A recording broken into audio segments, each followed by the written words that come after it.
السلام علیکم ورحمۃ اللہ وبرکاتہ. آپ سب کے پاس یہ کارڈ ہے حفاظت کی دعائیں نکال لیجئے, سب لوگ نکال لیجئے. نحمده ونصلی علی رسولہ الکریم, اما بعد فاعوذ باللہ من الشیطان الرجیم. بسم اللہ الرحمن الرحیم. رب اشرح لی صدری ویسر لی امری واحلل عقدۃ من لسانی یفقہوا قولی. انسان کی زندگی اگر دیکھا جائے تو 3 دن کی ہے. ایک وہ دن جو گزر گیا جس کو ہم یسٹرڈے کہتے ہیں, ایک وہ دن جو کل آئے گا جسے ہم ٹمارو کہتے ہیں, اور ایک وہ دن جس میں آج ہم رہ رہے ہیں. عام طور پر جب زندگی کی بے ثباتی یا کم عمری کا ذکر کیا جاتا ہے تو کہا جاتا ہے کہ 2 دن کی زندگی, اور یہ ایک حقیقت ہے کہ جب 2 دن کی زندگی کی بات ہوتی ہے تو ایک وہ جو گزر چکی اور ایک وہ جو آنے والی ہے. بہت سے لوگ یا ماضی میں رہتے ہیں یا پھر مستقبل میں, بہت کم لوگ حال میں رہتے ہیں. جو کچھ گزر چکا وہ گزر چکا, وہ ہمارے ہاتھ سے نکل چکا, اس کے بارے میں ہم کچھ نہیں کر سکتے. ہاں یہ ضرور ہے کہ جن باتوں پر, اپنے جن اعمال پر ہمیں پشیمانی ہے, شرمندگی ہے, ان پر ہم توبہ استغفار کر لیں. کسی نے ہم پر زیادتی کی ہے تو اس کو معاف کر دیں, اور اگر ہم نے کسی پر زیادتی کی ہے تو ہم اس سے معافی مانگ لیں. اس طرح انسان غم سے چھٹکارا پا سکتا ہے. اسی طرح مستقبل, فیوچر, ٹمارو, وہ کسی نے بھی نہیں دیکھا. کل کیا ہوگا ہم نہیں جانتے. جو چیز ہمارے ہاتھ میں ہی نہیں, جس کے بارے میں ہم کچھ علم ہی نہیں رکھتے, اس کے بارے میں فکر کرنا, خوف زدہ رہنا, پریشان ہونا, اس سے حاصل کچھ نہیں. بہت سے لوگ کیوں دکھی رہتے ہیں کہ میرا کیا بنے گا, کل کیا ہوگا. کل کیا ہوگا اللہ کو پتا ہے, کسی بھی انسان کو نہیں پتا. قرآن مجید میں واضح طور پر آتا ہے لا تدری نفس ماذا تکسب غدا, کسی کو نہیں پتا کل وہ کیا کمائی کرے گا. آج صبح ہی میں پڑھ رہی تھی کسی کا واقعہ. ایک صاحب تھے, وہ اپنی زندگی میں بہت معتدل سے انسان تھے. جب خود پڑھ رہے تھے تو جتنا پڑھ سکتے تھے پڑھتے تھے. کبھی انہوں نے ٹاپ کرنے کی اور بہت اعلی پوزیشن لینے کے لیے اپنی جان نہیں ماری. پڑھا ضرور لیکن سکون سے رہے. آخر ڈاکٹر بن گئے. جب شادی ہوئی تو بہت زیادہ خوبصورت لڑکی ڈھونڈنے کے پیچھے نہیں پڑے. ایوریج, اچھی, جو بھی تلاش میں ماں باپ نے تلاش کی, شادی کر لی. اس کے ساتھ بھی بہت اچھا نبھا کیا, اعتدال کے ساتھ رہے. ڈاکٹر تھے, ایک ہسپتال میں جاب ملی, کوئی پارٹ ٹائم ایکسٹرا کام نہیں کیا, زیادہ پیسے کمانے کے چکر میں نہیں پڑے, آرام سے کام کیا. بچے پیدا ہوئے, نارمل سکولوں میں داخل کروائے کیونکہ بہت فیس نہیں دے سکتے تھے. شام کو خود پڑھاتے تھے اور آپس میں پیار محبت سے رہتے تھے. ایک اعتدال کی زندگی تھی. جب لوگ امریکہ اور یورپ جانے کے شوق میں دوڑ رہے تھے تو انہوں نے اپنے ملک میں رہنا پسند کیا, اور پھر کچھ عرصے کے بعد مالدیپ کے ایک علاقے میں ان کو جاب ملی. وہاں چلے گئے. وہ علاقہ بھی بہت خوبصورت تھا, بہت سے تفریح مقام تھا. ان کی بیوی اور وہ مل کر, بیوی ان کے گھر کے کام کاج کرتی, سبزیاں وغیرہ خرید لاتی, خود بہت اچھی طرح آنےسٹی کے ساتھ کام کیا, اور اس طرح اپنے پیشے میں خاص مہارت حاصل کر لی کیونکہ فوکس تھے, ایک ہی کام پر توجہ تھی. کچھ عرصے کے بعد انہوں نے ایک ایڈ دیکھی کہ آسٹریلیا میں ایک ڈاکٹر کی ضرورت ہے, اور علاقہ ایسا ہے کہ جہاں پر کچھ زیادہ آبادی نہیں ہے, دور دراز کا علاقہ ہے. تو چونکہ پہلے ہی وہ اس طرح کی زندگی کے عادی تھے, انہوں نے اس کو قبول کر لیا. جب وہاں پر پہنچے تو آسٹریلین گورنمنٹ نے دیکھا کہ بہت ہی اچھے طریقے سے وہ, یعنی بہت ہی اچھے ڈاکٹر ہیں اور بہت اچھی طرح کام کر رہے ہیں, تو بہت متاثر ہوئے ان سے. انہوں نے بہت سارے علاقے کا ان کو انچارج بنا دیا, اور تقریباً 200 ایکڑ زمین بھی ان کو دے دی، اور کچھ ہی عرصے میں وہ بہت زیادہ مالدار ہو گئے. بچے ان کے سب فرما بردار تھے کیونکہ بچوں کو انہوں نے توجہ دی تھی، خود پڑھایا تھا، خود بیوی نے بھی توجہ دی تھی، اور ایک پرسکون زندگی بسر کی تھی کہ دنیا کے ہوس نہیں تھی. یعنی دوسرے لفظوں میں آپ کہیے کہ خوف اور پریشانی اور ٹینشن فری زندگی بسر کی تھی. محنت ضرور کی لیکن دوسروں کا مقابلہ نہیں کیا، مال کے پیچھے دوڑ نہیں لگائی، کام کیا لیکن اللہ پہ بھروسہ رکھا. یہ ایک مثال ہے اس شخص کی جو آج میں جیتا ہے کہ میں آج جو کام میرے اوپر ہے، جو ذمہ داری آج مجھ پر ہے، وہ میں کس طرح انجام دے رہا ہوں. مثلا اس وقت ہم کلاس میں بیٹھے، اس وقت جس کام کے لیے میں یہاں بیٹھی ہوں، کیا میں وہ کام توجہ سے کر رہی ہوں؟ کیا میں اس کا حق ادا کر رہی ہوں؟ کیا میں اس کے لیے ذہنی طور پر تیار ہو کر آئی ہوں؟ کیا میں اس کو انجوائے کر رہی ہوں؟ کیا میں غور سے سن رہی ہوں؟ کیا میں اس کو جذب کر رہی ہوں؟ کیا سیکھنے کے بعد اس پر عمل کرنے کی نیت اور ارادہ ہے؟ تو جو لوگ پوری توجہ کے ساتھ اور دلچسپی کے ساتھ یہاں بیٹھے اور واقعی کچھ سیکھ رہے ہیں، وہ یہاں سے اٹھیں گے تو کچھ لے کر اٹھیں گے، ان کے اندر ایک سینس آف اچیومنٹ ہوگی. وہ جب جائیں گے تو ان کی زندگی میں کچھ تبدیلی آئے گی. لیکن اگر یہاں بیٹھ کر بھی ہم ادھر ادھر دیکھیں، ہم پوری طرح توجہ نہ کریں، کچھ سنیں اور کچھ نہ سنیں، اور بس لگے بندے بیٹھ جائیں کہ بلایا ہے تو آنا ہی پڑا ہے تو آ گئے ہیں بس، اور جب وقت ختم ہوگا چلے جائیں گے. اور کچھ گھر کے کام تھے وہ پتہ نہیں ہوئے ہیں کہ نہیں، وہ پیچھے سوچ رہے ہیں، یہ کہ ابھی جا کے پھر پتہ نہیں یہ اور یہ کرنا ہے، فلاں جگہ بھی جانا ہے، فلاں بھی جانا ہے، کل کا یہ کام ہے، پرسوں کا یہ کام ہے. یعنی ٹینشنز کے ساتھ بیٹھے ہیں، نہ اس وقت کو انجوائے کر رہے ہیں، نہ گزر چکا ہے جو اس کو پکڑ سکتے ہیں، نہ جو آنے والا ہے اس پر کوئی کنٹرول ہے. یہ زندگی کیا زندگی؟ ہم نے اپنی زندگی کو خود اپنے ہاتھوں سے عذاب بنایا ہوا ہے. اس سے نکلنے کی ضرورت ہے. اس سے وہی شخص نکل سکتا ہے اور پر امن اور پرسکون رہ سکتا ہے جس کا اللہ پر بھروسہ ہو، اللہ پر توکل ہو، کوشش کے بعد وہ اپنے معاملات اللہ کے سپرد کر دے. کیونکہ رزق اس کے ہاتھ میں، زندگی اس کے ہاتھ میں، شفا اس کے ہاتھ میں، ہمارے سارے معاملات کا مالک وہ ہے.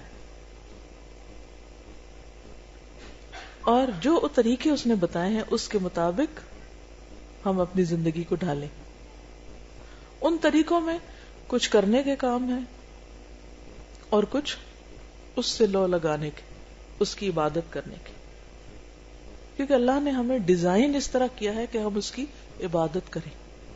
اور یہ دو طرح ہوتی ہے، ایک براہ راست اس کے آگے جھک کر، مثلا ہماری جو باڈی ہے وہ جانوروں سے مختلف ہے، حالانکہ ان کی بھی ٹانگیں ہوتی ہیں، ہماری بھی ہوتی ہیں، ان کے بھی سارے سسٹمز ہیں، سرکولیٹری سسٹم ہے، ڈائجسٹو سسٹم ہے، ریسپریٹری سسٹم ہے. یہ سارے سسٹم چھوٹے سے چھوٹے جانور سے لے کے بڑے سے بڑے جانور میں ہوتے ہیں. لیکن ان کی ساخت اور ہماری ساخت میں فرق ہے. ہماری جو ساخت ہے وہ ان سے مختلف ہے کیونکہ اللہ نے ہمیں ایک خاص کام کے لیے بنایا ہے. اور وہ کیا اللہ تعالیٰ نے، وہ کیا ہے، وہ اللہ تعالیٰ نے خود بتا دیا، وَمَا خَلَقْتُ الْجِنَّ وَالْإِنسَ إِلَّا لِيَعْبُدُونَ، کہ میں نے جن و انس کو اپنی عبادت کے لیے پیدا کیا ہے. اس عبادت میں سر فہرست نماز ہے. اس کے لیے آپ دیکھیں کہ ہمارے جو ہاتھ ہیں، مثلا ہم ہاتھ اوپر اٹھاتے ہیں، ہم اٹھا سکتے ہیں، جانور اس طرح ہاتھ نہیں اٹھا سکتے. ہم پورا رکوع کرتے ہیں پھر اٹھ جاتے ہیں، جانور اس طرح نہیں کر سکتے. وہ رکوع میں جو پیدا ہوئے سارا وقت رکوع ہی کر رہے ہیں، اور جو زمین کے ساتھ لگے ہوئے وہیں لگے ہوئے سجدہ کر رہے ہیں. اور کچھ کھڑے ہیں تو وہ اسی طرح ہی بس کھڑی پوزیشن میں، ان کا چلنا پھرنا کھانا پینا سب کھڑے ہو کے ہی ہو رہا ہے.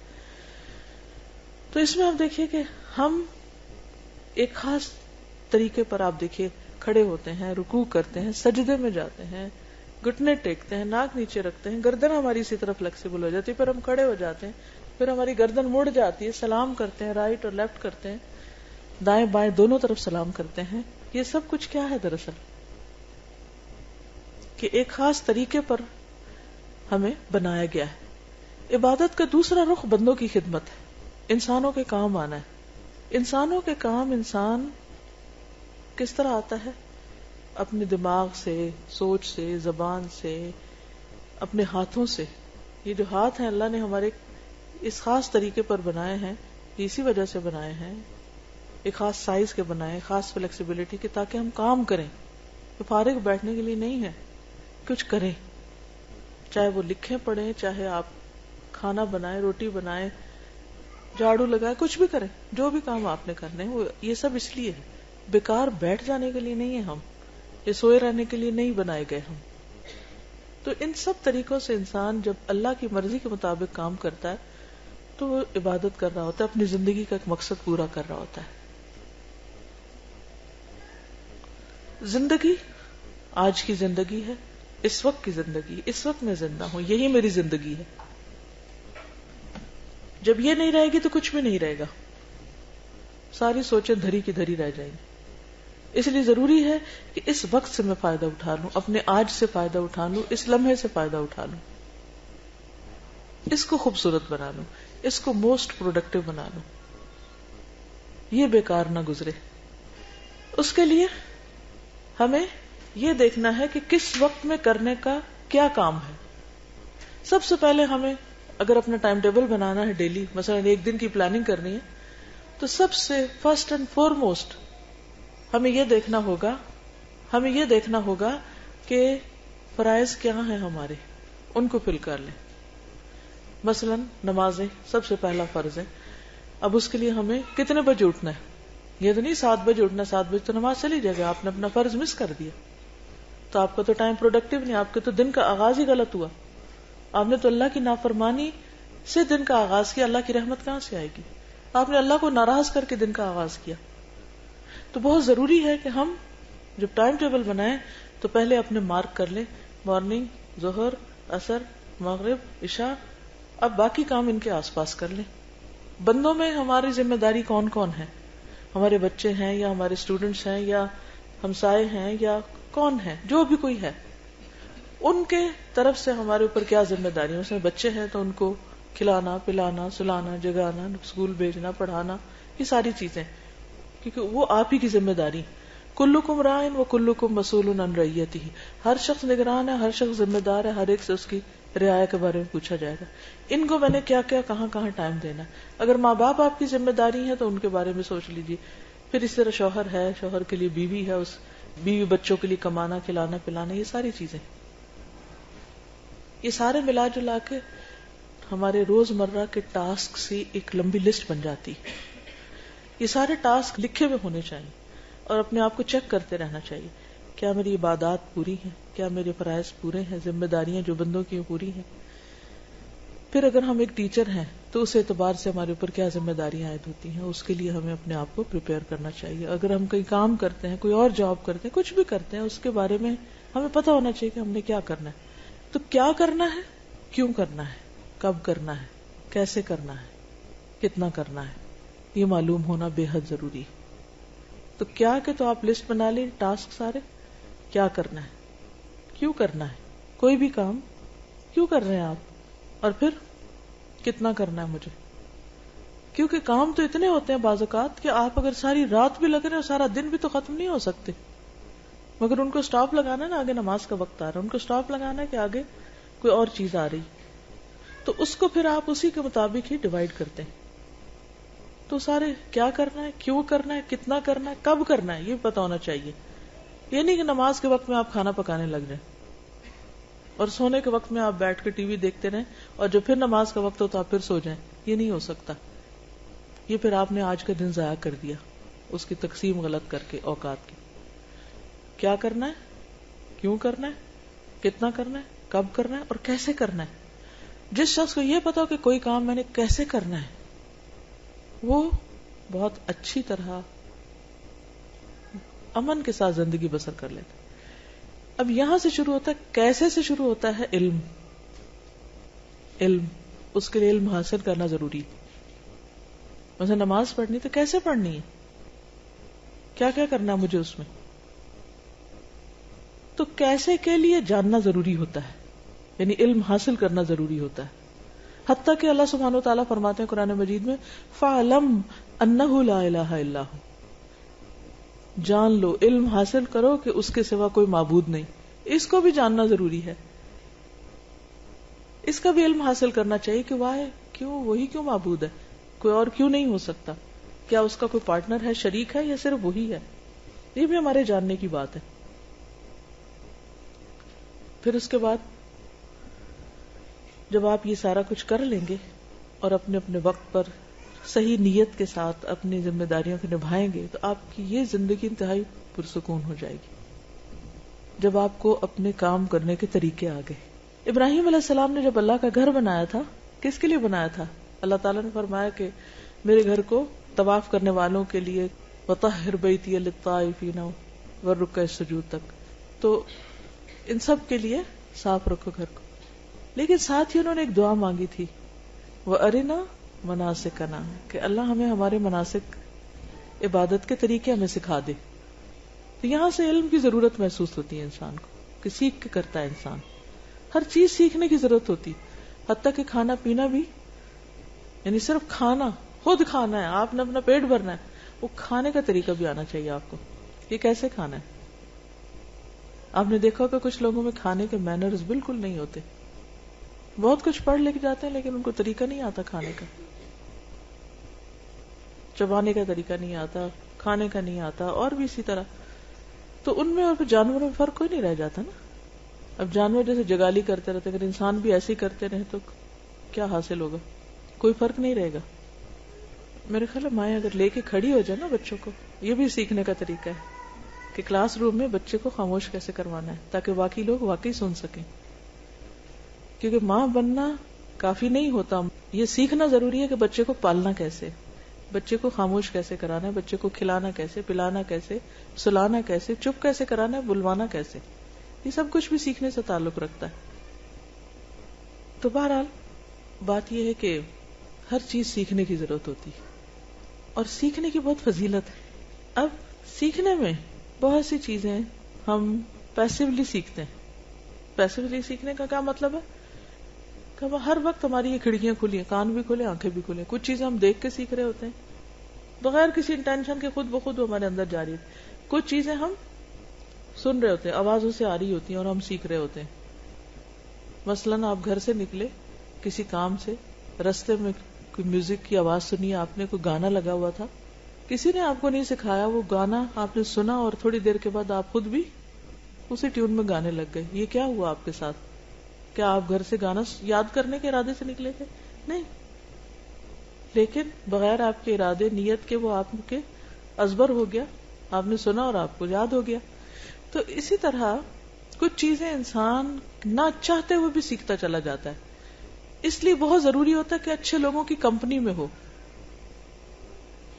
اچھے لوگوں کی کمپنی سے انسان بہت سی چیزیں بغیر کسی تکلیف کے سیکھ جاتا ہے, صرف دیکھ دیکھ کے سیکھ جاتا ہے, سن سن کے سیکھ جاتا ہے. تو اچھی کمپنی میں ہونا جو ہے یہ اللہ تعالیٰ کی ایک بہت بڑی رحمت ہے, بہت بڑی نعمت ہے. اور پھر اس کے بعد انسان نیت, ارادے اور کوشش کے ساتھ سیکھے. تو آپ سب اپنی ایک لسٹ بنائیں کہ آپ کو ابھی تک کیا کیا نہیں آتا جو آپ کو آنا چاہیے. مثلا اللہ نے ہم کو اپنی عبادت کے لیے پیدا کیا لیکن ہمیں عبادت کرنی نہیں آتی, ہمیں نماز پڑھنی نہیں آتی, ہمیں زکوٰۃ دینے کا طریقہ ہی نہیں پتا. ہم کبھی راہ چلتے اس سے کچھ پوچھ لیتے ہیں, اس سے وہ کچھ بتا دیتا ہے, وہ کچھ, پھر دونوں کی کنفیوژن, پھر کہتے ہیں چھوڑو پر اس کام کو کیا کرنا. لیکن جو فرائض ہیں تو پوچھ ہوگی, آپ نہیں کریں گے تو پوچھ ہوگی, غلط کریں گے تو پوچھ ہوگی, لہٰذا سیکھنا ضروری ہے. تو ایک تو آپ اپنے ضرور لسٹ بنائیں کہ ابھی تک آپ کو کیا کیا نہیں آتا, جو آپ کو ایک بنیادی طور پر اپنی ذات کا خیال رکھنے, اپنے بچوں کا خیال رکھنے, اپنے گھر کا, اپنے انوائرمنٹ کا, اور جس کام کے لیے آپ پیدا ہوئے اللہ کی عبادت کا, وہ آنا ہی چاہیے. اگر وہ نہیں آیا تو آپ نے اپنی زندگی گنوا دی, چاہے آپ ڈھیروں کتابیں پڑھ جائیں.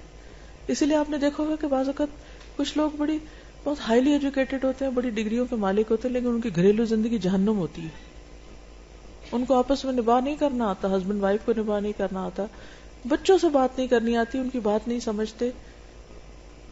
کہنے کو بہت پڑھے لکھے, تو یہ پڑھا لکھا کیا فائدہ دیتا ہے اگر ایک انسانوں کے ساتھ ڈیلنگ ہی نہیں آتی انسان کو. دوستوں کو بھی دشمن بنا لیتے ہیں, اپنے خیر خواہوں کی بھی قدر نہیں پہچانتے, کبھی شکر گزار ہی نہیں ہوتے. پتہ ہی نہیں ہے کہ یہ بھی کرنے کا کام ہے. ویسے بہت انٹیلیجنٹ ہیں, ویسے بڑے بڑے کارنامے کرتے ہیں, لیکن بنیادی اخلاق کا نہیں پتا. تو یہ بھی سیکھنے کی بات ہے.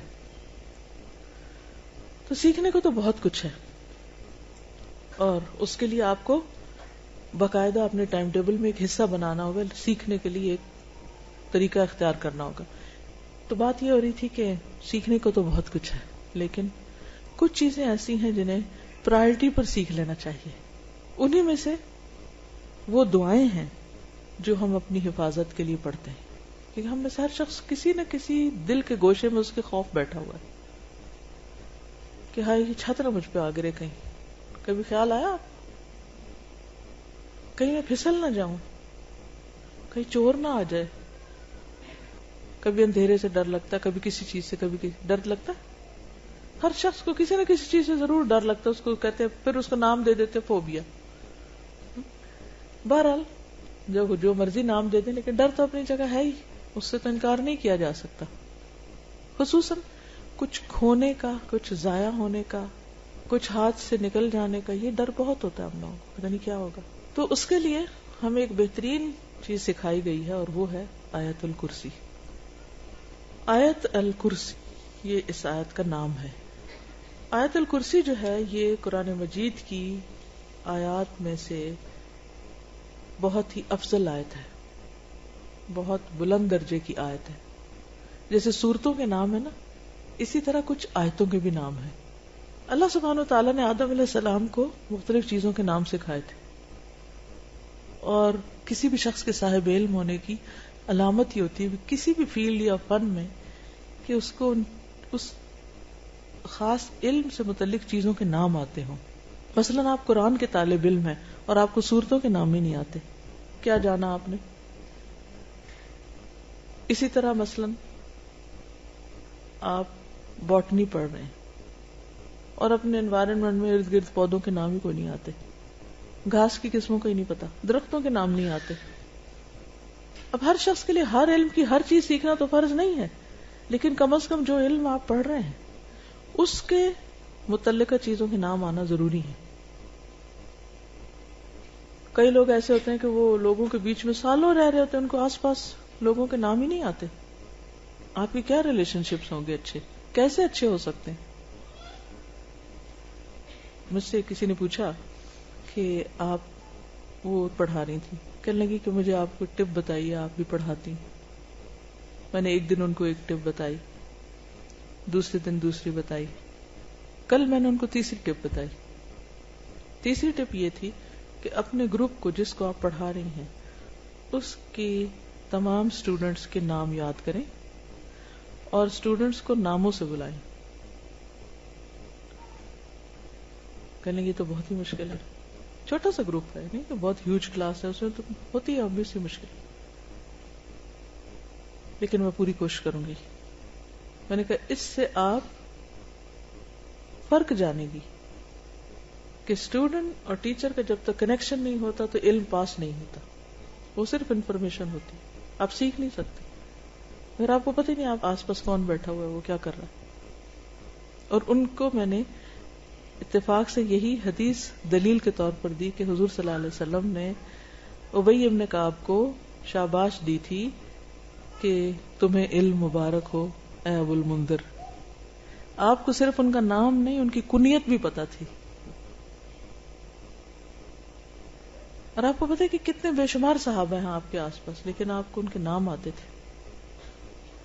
تو اپنے آس پاس کے لوگوں کے نام جاننا, جس گھر میں آپ رہتے ہیں اس کے مختلف ڈائریکشنز کا معلوم ہونا کہ سورج کدھر سے نکلتا ہے, قبلے کا رخ کیا ہے. آپ کہتی ہوں کہ یہ کس کو نہیں پتا. ریسنٹلی مجھے اس کا اتفاق ہوا, میں کہیں گئی ہوئی تھی تو میں نے ان سے کہا, بچی تھی اس گھر میں 11-12 سال کی, میں نے کہا بیٹا قبلے کا رخ کدھر ہے, ٹوٹلی اپوزٹ ڈائریکشن بتائی. میں چونکہ نیچے گھر سے جب آ رہی تھی تو میں نے مسجد دیکھی تھی کارنر پہ, اور اس میں ہم نے گاڑی روک کے بچوں نے نماز پڑھی تھی, تو مجھے پتا تھا کہ ڈائریکشن اس طرف ہے. بچی بالکل الٹ بتا رہی تھی, مجھے بہت پریشانی ہوئی. میں نے کہا کہ 10 سال کی عمر میں بچے کو نماز پڑھنی چاہیے. اگر کوئی بچہ روز نماز پڑھتا ہے تو اس کو اپنے گھر میں قبلے کا رخ لازم معلوم ہونا چاہیے یا نہیں؟ یہ علم ہے نا یہ بھی. اگر ہمارے بچوں کو اپنے ہی گھر میں قبلے کا رخ پتہ نہیں تو اس کا مطلب ایک فرائض میں سے ایک فرض ان کا چھوٹ رہا ہے. وہ خود تو پتہ نہیں کہ آپ پڑھتے ہیں یا نہیں, کہ مہمان کو بھی غلط بتا دے اس کی نماز بھی گئی. تو یہ بے حد ضروری ہے کہ ہم فرض درجے کے جو علم ہے ہم پر وہ ہم ضرور جانیں. تو بہرحال کہنے کی بات یہ تھی کہ قرآن مجید کی مختلف آیات کے بھی نام ہیں, سب کے نہیں ہیں لیکن کچھ کے, مثلا آیت دین ہے, آیت الکرسی ہے. تو آیت الکرسی وہ آیت ہے جس میں کرسی کا لفظ آتا ہے, اور یہ قرآن مجید کی سب سے اعلیٰ اور افضل آیت ہے. اس کے بارے میں آتا ہے کہ حضرت ابی ابن کعب کہتے ہیں یہ ایک عالم صحابی تھے, اہل کتاب کے علماء میں سے تھے, اسلام لے آئے اور کاتب وحی بھی تھے. وہ کہتے ہیں کہ رسول اللہ صلی اللہ علیہ وسلم نے فرمایا, اے ابو المنذر, کیا تجھے معلوم ہے کہ کتاب اللہ میں سے تمہارے پاس کون سی آیت سب سے افضل ہے؟ میں نے عرض کیا, اللہ اور اس کا رسول ہی بہتر جانتے ہیں. آپ نے فرمایا, اے ابو المنذر, کیا تجھے معلوم ہے کتاب اللہ میں سے تمہارے پاس کون سی آیت سب سے افضل ہے؟ دوبارہ پوچھا. میں نے عرض کیا, اللہ لا الہ الا هو الحی القیوم, یعنی آیت الکرسی. آپ نے میرے سینے پر ہاتھ پھیرا شاباش دینے کے لیے اور فرمایا, ابو المنذر, تمہیں علم مبارک ہو, یعنی تم جانتے ہو. اس ایک حدیث کے اندر بہت کچھ ہے سیکھنے کے لیے. مثلا سب سے پہلے تو نبی صلی اللہ علیہ وسلم کا طریقہ تعلیم معلوم ہوتا ہے کہ آپ نے اپنے صحابی کو سوال کیا, یہ نہیں کہا کہ میں تمہیں بتاتا ہوں. ہمیں تو کوئی بات پتا ہو تو ہم کیا کہتے ہیں, ادھر آؤ میں تمہیں بتاؤں. لیکن آپ نے پوچھا. کیوں پوچھا؟ کہ اگر انہیں پہلے سے معلوم ہے تو اس سے کیا ہو, سوال کرنے سے ایک تو ایک انٹریکشن ہوتی ہے, دوسرے کو اہمیت بھی دی جاتی ہے, اس سے ایک تعلق پیدا ہو جاتا ہے. اور پھر اس کے بعد یہ ہے کہ صحابی کے پارٹ پر یہ بات پتہ چلتی ہے کہ صحابی جو ہیں وہ کہتے ہیں کہ اللہ اور اس کا رسول بہتر جانتے ہیں, حالانکہ پتہ ہے ان کو, لیکن پھر بھی کیا کہتے ہیں, اللہ اور اس کا رسول بہتر جانتے ہیں. کیوں؟ تاکہ اگر میرے علم سے زیادہ وہاں ہے تو پہلے مجھے وہ مل جائے. میں اگر ایک بات بتا دوں گا جو مجھے پتہ ہو سکتا ہے کہ مجھے اگلی چیز نہ پتہ چلے. لیکن حضور صلی اللہ علیہ وسلم بھی محسوس کر رہے ہیں کہ ان کو معلوم ہے, شاید یہ جھجک رہے ہیں یا عجز کا مظاہرہ کر رہے ہیں.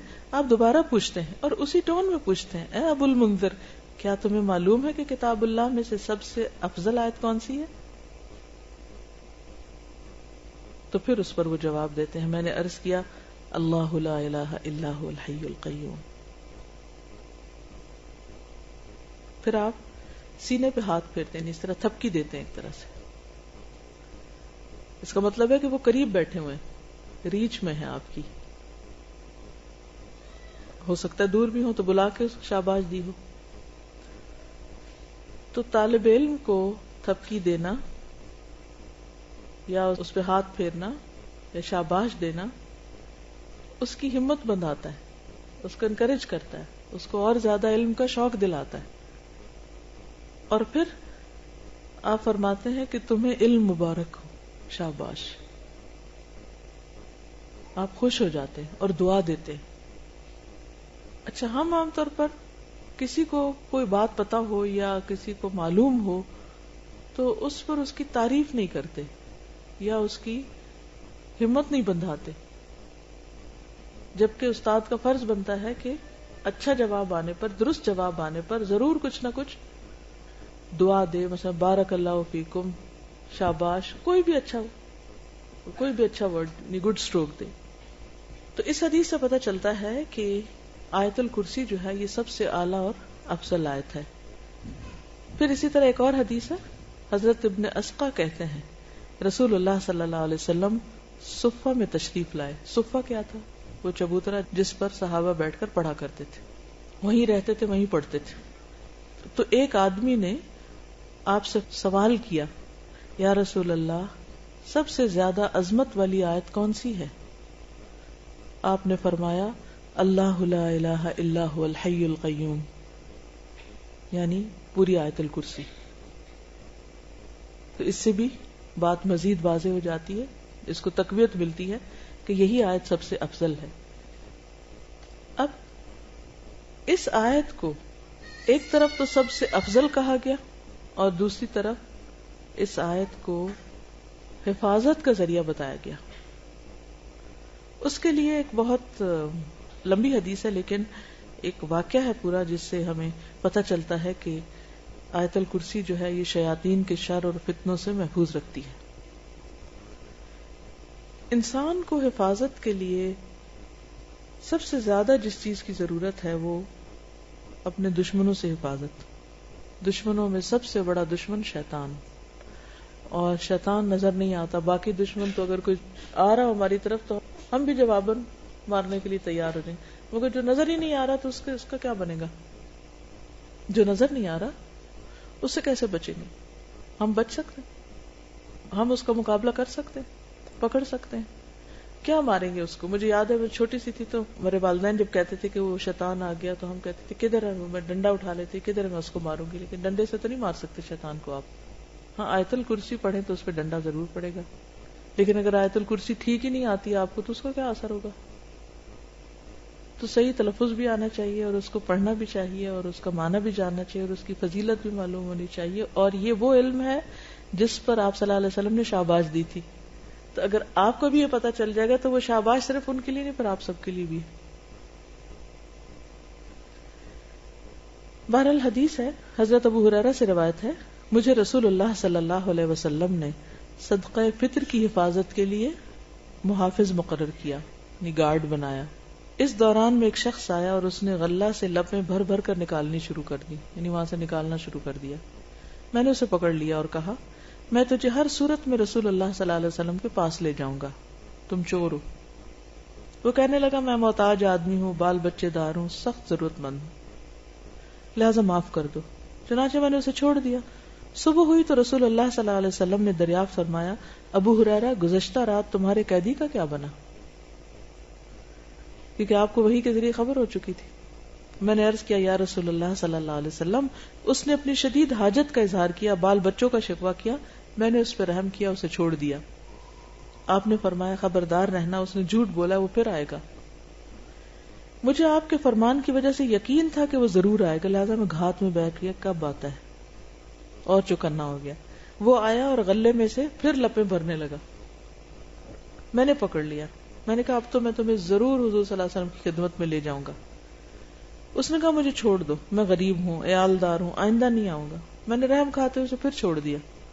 صبح ہوئی تو رسول اللہ صلی اللہ علیہ وسلم نے دریافت فرمایا اے ابو ہریرہ تمہارے قیدی نے کیا کیا؟ میں نے عرض کیا یا رسول اللہ صلی اللہ علیہ وسلم، اس نے اپنی شدید ضرورت کا شکوہ کیا، عیالداری یعنی اپنی غربت کا واسطہ دیا، مجھے رحم آ گیا، لہٰذا میں نے اسے پھر چھوڑ دیا. آپ نے فرمایا خبردار رہنا، اس نے تجھ سے جھوٹ بولا ہے، وہ پھر آئے گا. چنانچہ میں تیسری بار اس کی گھات میں بیٹھ گیا. وہ آیا اور پھر غلہ کے لب بھرنے لگا. میں نے اسے پکڑ لیا. یہ تیسری بار ہے. اب میں تمہیں ضرور حضور صلی اللہ علیہ وسلم کے پاس لے جاؤں گا. ہر بار تو وعدہ کرتا نہیں آؤں گا لیکن پھر آ جاتا. اس نے کہا اچھا میں تمہیں ایسے کلمات بتاتا ہوں جن سے اللہ تجھے فائدہ دے گا، لیکن اس کے بدلے مجھے چھوڑ دو.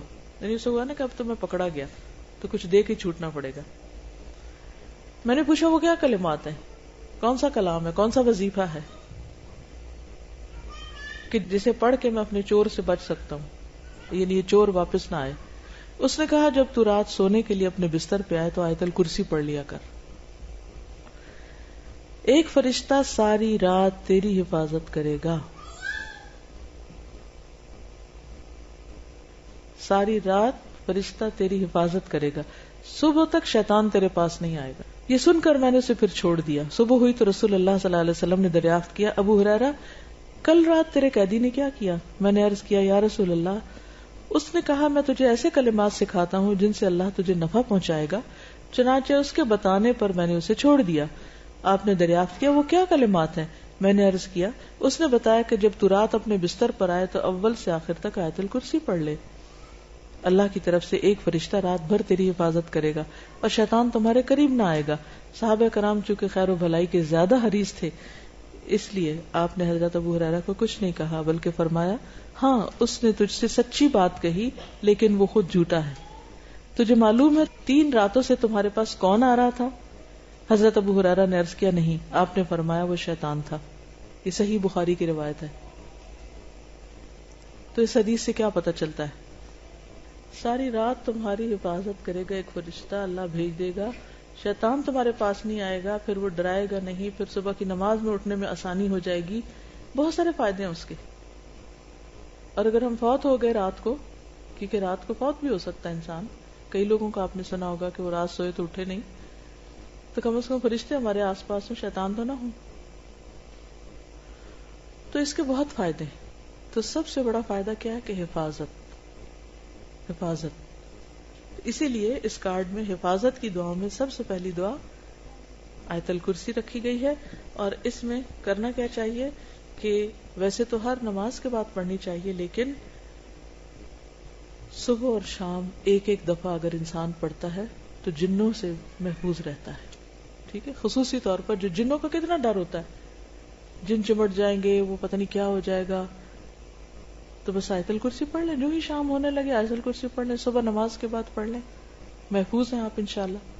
ایک اور حدیث میں ہے، ابی ابن کعب اپنے باپ سے روایت کرتے ہیں کہ ان کے کھجوروں کے کھلیان تھے، کھیت تھے، باغ تھے، تو وہ اس میں کمی دیکھتے کہ کھجوریں کم ہو رہی ہیں، لگتا ہے کوئی چور ہے۔ تو ایک رات انہوں نے چور کو پکڑ لیا۔ وہ ایک جانور سے مشابہ ایک نوعمر لڑکا تھا، یعنی تھا لڑکا لیکن جانور جیسی شکل۔ انہوں نے اس کو سلام کیا تو اس نے جواب دیا۔ انہوں نے کہا، تم کون ہو، جن یا انسان؟ اس نے کہا، میں جن ہوں۔ انہوں نے کہا، اپنا ہاتھ میری طرف بڑھاؤ، تو اس نے ہاتھ بڑھایا۔ اس کا ہاتھ کتے کے ہاتھ کی طرح تھا، اس کے بال کتے کے بال کی طرح تھے۔ انہوں نے پوچھا، کیا اس طرح جنوں کی تخلیق ہوتی؟ نہیں، تم لوگوں کی شکل اس قسم کی ہے؟ اس نے کہا، میں یہ جانتا ہوں کہ جنوں میں مجھ سے زیادہ شدید اور کوئی نہیں، سخت جن ہوں۔ انہوں نے کہا، تم میرے پاس کیوں آئے ہو؟ اس نے کہا، مجھے خبر ملی ہے کہ تم صدقہ کرنا بہت پسند کرتے ہو، تو میں تمہارے کھانے میں سے اپنا حصہ لینے آیا ہوں، یعنی تمہارے کھیت میں سے اپنے لیے کچھ نکالنے آیا ہوں۔ انہوں نے کہا، کیا چیز تم سے بچا سکتی ہے؟ اس نے کہا، وہ آیت جو سورۃ البقرہ میں ہے، اللہ لا الہ الا ہو الحی القیوم، جو کوئی اسے رات کو پڑھے گا وہ صبح تک مجھ سے پناہ میں رہے گا، اور جو صبح پڑھے گا وہ رات تک مجھ سے پناہ میں رہے گا۔ پھر جب صبح کو انہوں نے اس بات کا ذکر نبی صلی اللہ علیہ وسلم سے کیا تو آپ نے فرمایا، اس خبیث نے سچ کہا۔ یہ حدیث المعجم الکبیر طبرانی میں روایت ہوئی، اس کی جلد اول صفحہ 201، حدیث نمبر 541 ہے۔ تو اس سے بھی کیا پتہ چلتا ہے کہ جنوں سے انسان محفوظ رہتا ہے۔ جی مطلب اوور آل جو فرشتے آپ کے ساتھ ہوں تو اور چیزوں سے بھی بچتے ہیں۔ آپ کو معلوم ہے کہ کچھ چوٹ لگ رہی ہو، کچھ اور شر وغیرہ جو ہوتا ہے، لیکن خصوصی طور پر دیکھیے جو چیزیں تو ہمیں نظر آتی ہیں نا، ان کو تو ہم پھر بھی روک لیتے ہیں۔ آگ ہے تو بند کر دیں گے، کوئی زہریلی چیز ہے تو اوپر رکھ دیں گے، مطلب مادی چیزوں کو انسان ان سے بچ کے رہتا ہے۔ کوئی چیز دیکھتا ہے کہ شیشہ پڑا ہے، کچھ کیل پڑا ہے، تو بچ کے گزر جاتا ہے۔ شیطان آپ کے اوپر حاوی ہو رہا ہے، جن کوئی آپ کو تنگ کرنے لگا تو آپ کو تو پتہ بھی نہیں کہ کیا ہو رہا ہے۔ وہ تو قرآن مجید میں آتا ہے، انہ یراکم ہوا وقبیلہ من حیث لا ترونہم، ٹھیک ہے نا جی، وہ اور اس کا قبیلہ تمہیں وہاں سے دیکھتے ہیں جہاں سے تم انہیں نہیں دیکھ سکتے۔ تو جس دشمن کو دیکھ نہیں سکتے اس سے کیسے بچنا ہے؟ یہ آیت حفاظت کے لیے۔ پھر اسی طرح ہر فرض نماز کے بعد آیت الکرسی پڑھنے سے انسان جنت میں داخل ہوتا ہے، کیونکہ یہ افضل آیت ہے، اس میں اللہ سبحانہ وتعالیٰ کا تعارف ہے۔ تو اس کے لیے میں چاہوں گی کہ آپ لوگ 2-3 کام کریں۔ ایک تو یہ کارڈ جو آپ کے پاس ہے، اگر اس کو اپنے گھر میں کہیں بھی رکھ دیں، نظر آئے گا خوبصورت تو جلدی سے اٹھ کے پڑھنے کا یاد بھی رہے گا۔ دوسرا یہ کہ ہم نے یہ کیا تھا کہ ایک پوسٹر پہ آیت الکرسی اس طرح چھپا لی تھی۔ یہ پوسٹر آپ کہیں اپنے گھر میں ایسی جگہ لگا لیں کہ جہاں آپ مس نہ کریں صبح شام اس کو پڑھنا، جیسے نماز جہاں پڑھتے ہیں اس کے بھی سامنے کہیں لگا سکتے ہیں تاکہ عادت ہو جائے فرض نماز کے بعد پڑھنا۔ اسی طرح ہم نے ریپیٹڈلی ریکارڈ کروا کے کیسٹس بھی تیار کی ہوئی ہیں کہ جیسے بچوں کو سکھانی ہے، خود صحیح تلفظ کرنا ہے تو سنتے رہیں، لگا چھوڑیں، وہ ریپیٹ ہوتی رہے گی ایک قاری کی آواز میں، دوسری، تیسری، تو اس سے بھی کیا ہے کہ انسان کا گھر جو ہے ہر طرح کے شر سے خالی ہو جاتا ہے. یعنی یہ جو ہے یہ ریپیٹڈلی. اس میں نے اس آیت کی تفسیر کی ہوئی ہے، اس آیت کا مطلب کیا ہے. اس کے علاوہ ایک اور ٹائم پر بھی میں نے اس کی تفسیر دوبارہ کی ہے جو انٹرنیٹ پہ موجود ہے. تو آپ لوگوں کا ہوم ورک یہ ہے کہ آپ چاہے تو کیسٹ لے کر یا انٹرنیٹ سے یا کہیں سے بھی اس کی تفسیر سن لیں. انشاءاللہ اگر اگلے ہفتے ملاقات ہوئی تو میں آپ سے پوچھوں گی کہ آپ نے اس آیت کا مطلب کیا ہے. ٹھیک ہے، اس آیت کا مطلب کیا ہے، اور پھر جو مطلب آپ کو سمجھ نہیں آیا ہوگا وہ میں آپ کو سکھاؤں گی، کیونکہ میں یہ پہلے میرے خیال ہے کم از کم 2 دفعہ تو میں اس کو پراپر اس کی تفسیر کر چکی ہوں. جو ریگولر تعلیم القرآن کا کورس ہوتا ہے اس میں تو خیر تفسیر موجود ہی ہے، لیکن چونکہ اس وقت ٹائم ہی اتنا ہے کہ میں اس کی وضاحت آپ کو کر نہیں سکتی، تو انشاءاللہ تعالی نیکسٹ ویک پھر اس کو کنٹینیو کریں گے. تو ہوم ورک اپنا نوٹ کر لیجئے. کیا کرنا ہے آپ نے؟ ہر نماز کے بعد پڑھنا ہے، رات کو سوتے وقت پڑھنی ہے، صبح شام انشاءاللہ پڑھنی ہے. اس کا ترجمہ یاد کرنا ہے اور اس کو کہیں لگا دینی ہے یہاں جہاں سے آپ کو یاد رہے، اور ہو سکے تو گھر میں بچوں کو یاد کرانے کے لیے ریپیٹڈلی اس کو سنوانا ہے، لیکچر سن کے آنا ہے. ٹھیک ہے، زیادہ تو نہیں ہوم ورک ایک ہفتے کے لیے، 7 دن ہے میرے خیال ہے، 7 ہی چیزیں بتائی ہیں آپ کو. جی آپ فرمائیے. دیکھیے چاہے دشمن ہے یا کچھ بھی، انسان کو جنوں پر شیطانوں پر فوقیت اور فضیلت حاصل ہے. ٹھیک ہے نا. دوسری بات یہ ہے کہ اللہ تعالی کی اپنی حکمتیں ہیں. بعض اوقات ایک چیز جس کو آپ اپنے لیے برا سمجھتے ہیں اس میں سے خیر بھی نکل آتی. ٹھیک ہے نا. عسیٰ ان تکرہوا شیئا ویجعل اللہ فیہ خیرا کثیرا. ہو سکتا ہے ایک چیز سے تم سخت نفرت کرو اور اللہ اسی کے اندر بہت بڑی خیر تمہارے لیے ڈال دے. یعنی اللہ چاہے تو دشمن بھی آپ کو فائدہ پہنچا سکتا ہے، اور اللہ نہ چاہے تو دوست بھی فائدہ نہیں پہنچا سکتا. دوست بھی نہیں فائدہ دیتا، وہ بھی دشمن بن جاتا ہے. تو اصل چیز یہ ہے کہ طاقت اور اختیار اللہ کے ہاتھ میں ہے. اور جو کہ صحیح روایات ہیں، صحیح بخاری کی ایک روایت، دوسری طبرانی کی، اور صحت کے درجے پر میں نے کوئی ضعیف روایت کوٹ نہیں کی اسی لیے، حالانکہ آیت الکرسی کے بارے میں کچھ اور چیزیں ملتی، کوٹ نہیں کی تاکہ آپ اس کو اسی درجے پر لیں. جی وہ تو قرآن پر ایمان اور یقین بہت ضروری، خصوصاً رات کے وقت جب آپ پڑھیں نا تو چاروں کونوں میں پھونک بھی مار لیں. انشاءاللہ اگر یہ سلسلہ چلا تو پھر آپ کو اور چیزیں بھی بتاؤں گی، جیسے نبی صلی اللہ علیہ وسلم رات کو سوتے وقت کل پڑھ کے اپنے جسم کے اوپر پھیرنے کے لیے کہا ہے. اب جتنے بھی وائرسز ہیں وہ جب اٹیک کرنے لگے تو ان کو آگے سے ایک دیوار ملے گی، کیونکہ آپ نے اپنے آپ کو حصار کیا ہوا ہے، قلعے میں ہیں آپ. اللہ کا ذکر تو ویسے انسان کو قلعے میں کر دیتا ہے. تو پھر آپ اتنے بہادر ہو جائیں گے کسی چیز سے ڈر نہیں لگے گا، اکیلے ہونے سے بھی نہیں لگے گا. ٹھیک ہے. اعوذ باللہ من الشیطان الرجیم بسم اللہ الرحمن الرحیم اللہ لا الہ الا هو الحی القیوم لا تأخذه سنة ولا نوم له ما في السماوات وما في الأرض من ذا الذي يشفع عنده إلا بإذنه يعلم ما بين أيديهم وما خلفهم ولا يحيطون بشيء من علمه إلا بما شاء وسع كرسيه السماوات والأرض ولا يؤوده حفظهما وهو العلي العظيم. اللہ کے سوا کوئی معبود نہیں، وہ زندہ اور قائم رہنے والا ہے، اسے نہ اونگ آتی ہے نہ نیند. اسی کے لیے ہے جو آسمانوں اور زمین میں ہے. کون ہے جو اس کی اجازت کے بغیر اس کے سامنے شفاعت کر سکے؟ وہ جانتا ہے جو ان کے آگے ہے اور پیچھے ہے، اور وہ اس کے علم میں سے کسی چیز کا احاطہ نہیں کر سکتے سوائے اس کے جو وہ چاہے. اس کی کرسی آسمانوں اور زمین تک وسیع ہے، اور وہ ان کی حفاظت اسے نہیں تھکاتی، اور وہ بہت بلند اور بہت عظمت والا ہے. یعنی آسمان و زمین کی حفاظت اللہ کر سکتا ہے، تو کیا اس کے لیے مشکل ہے کہ وہ میری حفاظت کرے؟ سبحانک اللہم و بحمدک نشہد ان لا الہ الا انت نستغفرک و نتوب الیک۔ السلام علیکم و رحمۃ اللہ وبرکاتہ۔